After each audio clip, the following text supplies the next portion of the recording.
POCSO, the most talked about act because there needs to be a change in the law, but its intent shouldn't be altered. As the POCSO Act has been implemented for over a decade, a disturbing anomaly is revealed. The same law, designed to protect the rights of minors, is weaponized to criminalize any and all form of consensual sex between adolescents. POCSO Act prohibits any younger than 18 from giving sexual consent indiscriminately. The act of sexually assaulting a minor is therefore deemed statutory rape regardless of consent.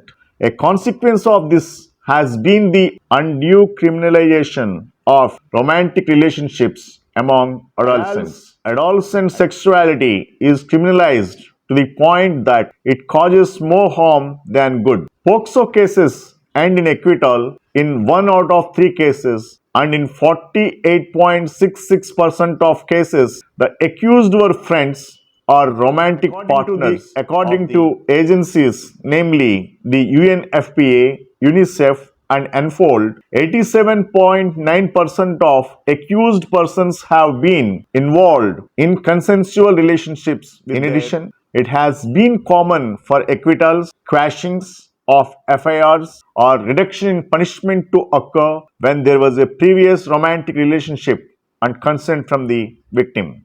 The accused remained incarcerated until the end of the trial in 15.2% of the cases that ultimately ended in acquittals. In the POCSO Act, adolescent sexuality is not taken into account, which is a natural part of development and transition between childhood and adulthood. Physiological, specifically hormonal changes occur when puberty begins, resulting in most females and males turning sexually active around the age of 15.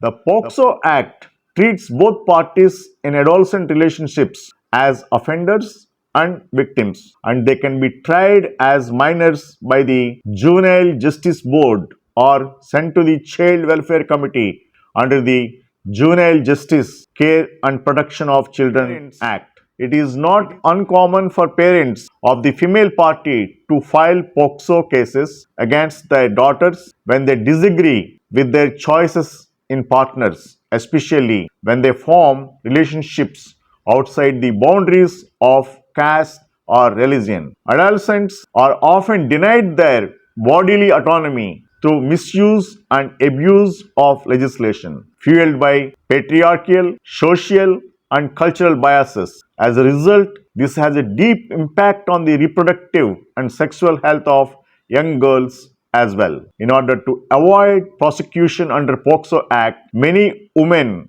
hide pregnancies and seek substandard medical attention. It is detrimental to criminalize adolescent sexuality, but it may also be detrimental to lower the age of consent across the board. The law must be amended to account for early sexual maturation while preserving its inherent intent. A nuanced approach is needed. As has been introduced in Canada, a close-in age exemption allows sexual acts between consenting partners who fall below or on opposite sides of the consenting age to go unpunished. Madras High Court suggested a 5-year exemption with an age floor of 16 years in 2019. It's legal for a 16-year-old to consent to sexual activity with a person between the ages of 16 and 21. It may be possible to enact a close-in age exemption in POCSO Act by inserting a section that states that nothing in this chapter applies to consensual acts between a person not younger than 16 years old and a person no older than 21 years old. Furthermore, the age of maturity in marriage must be distinguished from the age of sexual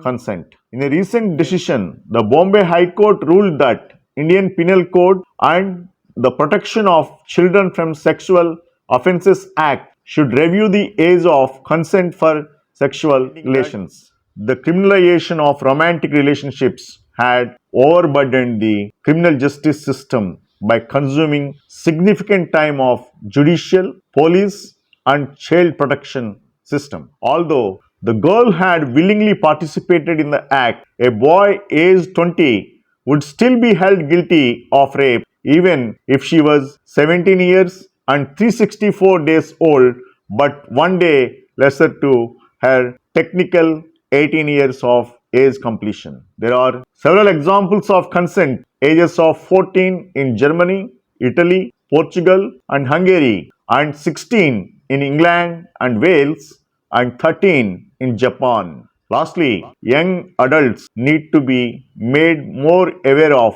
personal safety. Changing the POCSO Act to exempt sexual acts among consenting adolescents would contribute to recognizing adolescent minors' bodily autonomy and preventing persecution of them unnecessarily. Hope the information is thought provoking. Thank you very much for your patient hearing.